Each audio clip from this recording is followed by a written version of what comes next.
2 shots of regular seasonal vaccine and 2 shots of swine vaccine, starting at 6 months of age, went through the maximum amount of damage as far as the mercury. And they know about it because we have their study. It's called the Southwood Study. It was actually a report. It was a meeting that was held in the year 2000 when the people from the CDC and the World Health Organization, the vaccine manufacturers, got together at a place called Simpson-Wood. It's the Simpson-Wood report. And they said, the mercury does produce the autism that destroy the lives of children. And our children are not going to get it, but how are we going to keep the public from knowing? Because if they knew this, they wouldn't take our vaccine. So we know that they know what they're doing.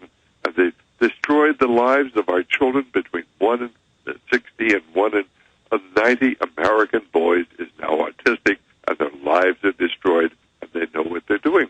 But Bill and Melinda Gates Foundation are funding the vaccine programs in Africa, and we left the mercury in the vaccines we're giving to the African children. Now, that not only destroy their minds, they destroy their fertility. And the fertility is destroyed in this generation and in subsequent generations. And it is not just this generation they destroy fertility, but, in their children and their children's children.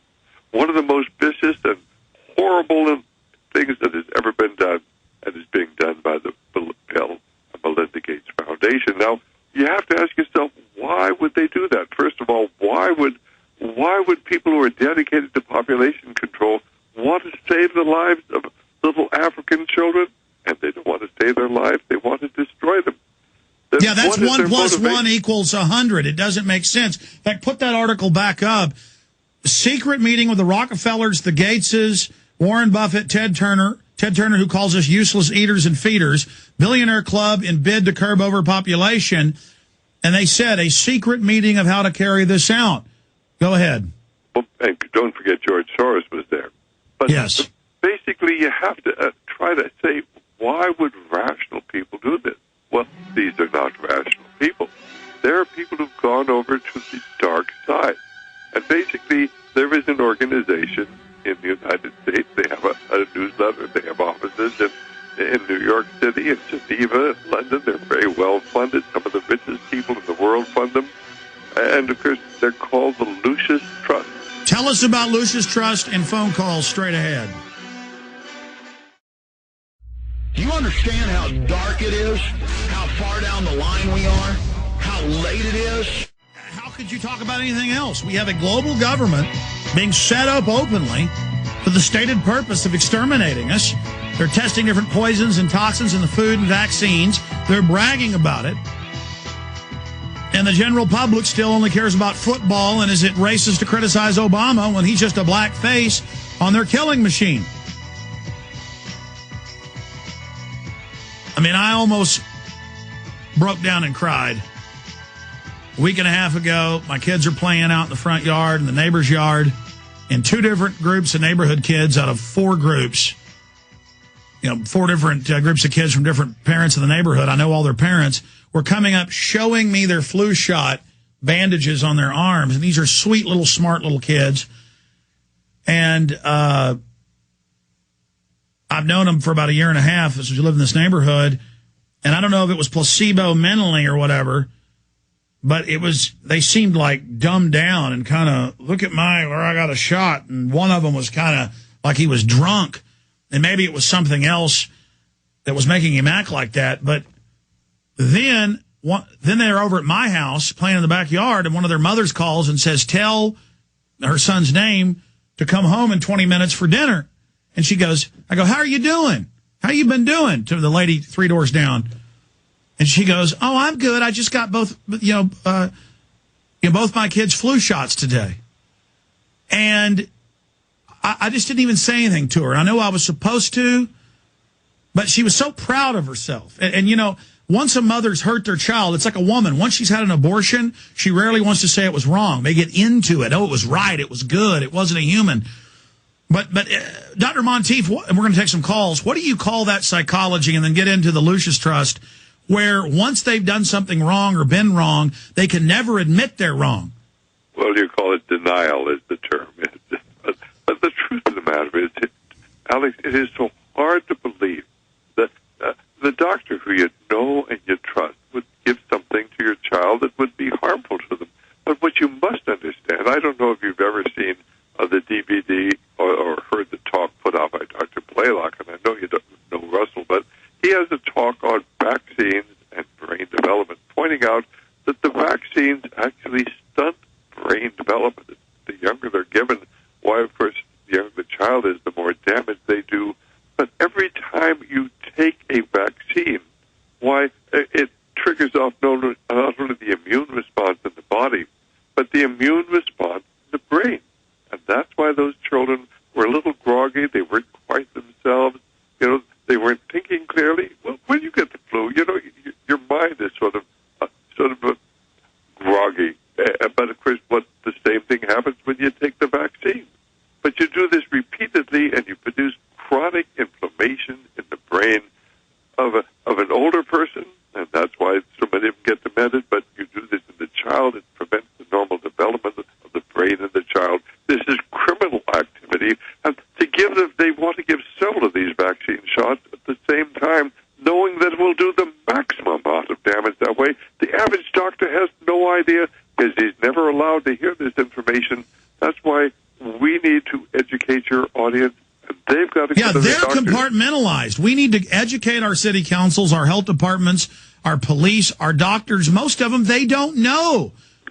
But I think that an awful lot of people at least have a suspicion something's going on, and I think there's a growing awareness that there's something seriously wrong. And they have to understand that it is not simply the mercury in the vaccines, although this is toxic to the brain. It is the aluminum that is in the vaccines. Now, fortunately, as far as we know, they are not going to have aluminum in the swine flu vaccine, but it is in the regular seasonal vaccine. Mm-hmm.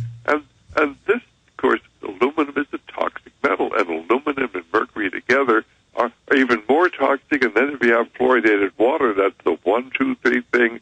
And this is why so many even our college students, when they graduate, are totally incapable when they graduate from college. They can't think. I mean, this is what the globalists call for in their documents as brain damaging everybody through the food, water, and vaccines. And so people say it's like the public's retarded. They are. And Dr. Blaylock points that out, that they have major studies that people that are 20 now on average have the memory of a 65-year-old. And literally, they're just going to turn it into a business, advertise it, and say it's normal to have an 80 IQ, it's normal to drool. Geniuses won't have 140 IQ, they'll have 100. And if somebody can tie their shoelaces, they'll be a genius. And then the elite's just laughing. And I know there's brain damaged people listening right now, but even with a retarded child, you can get through to them and talk to them. To the police officers, you've been brain damaged. You've been brainwashed. The sodium fluoride isn't good for you. The vaccines aren't good. Bad man giving you shot. Bad system hurt your brain. Brain is what you think with.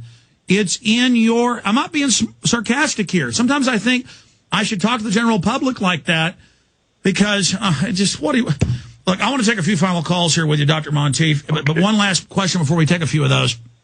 Quickly, the time we have left here, because I've got other news for listeners I'm going to hit. We appreciate your time. I had Dr. Blaylock on several times in the last month, and he pointed out that mercury, aluminum, not just squalene, are adjuvants themselves and cause the autoimmune response and swelling, not just in the brain, but in other glands and organs, and that's where most of the damage is coming from, not just the cancer viruses, not just the neurological damage of the mercury itself. What's your intel on that as a medical doctor? Well, I think he's absolutely right. And remember what Bertrand Russell said in his book on page 53, The Impact of Science on Society, by diet, injections, and injunctions will alter the brain patterns of our children. That's exactly what it was about. He was one of the elitists. He laid it all out. But we can't let the people know there really are evil people who want to harm their children. All right, let's take a call. I'm going to go to your calls quickly now. Chris in Maryland, you're on the air with Dr. Stan Monteith. Go ahead. Hey, doctor. It's an honor to talk to you. I was a combat lifesaver in the Army years ago, and one of the things that we were taught is to give vaccines for the flu. And during the course, the instructor had said, now these actual flu vaccines are from last year's strain. And I questioned him, and I asked, why are we getting last year's strain? Because of, if it's this year that we're living in, what good is last year's strain going to be? And it makes sense now with all these nanoparticles, these adjuvants such as mercury, the other stuff. Yeah, you're not given the shot to take care of the flu. You're giving it to be brain damaged. Exactly. And now I understand why I've got these medical disabilities such as IBS and autoimmune system infection where it's attacking my own body. Sure. It makes perfect sense. Were you in during the Gulf War, during the first Gulf War?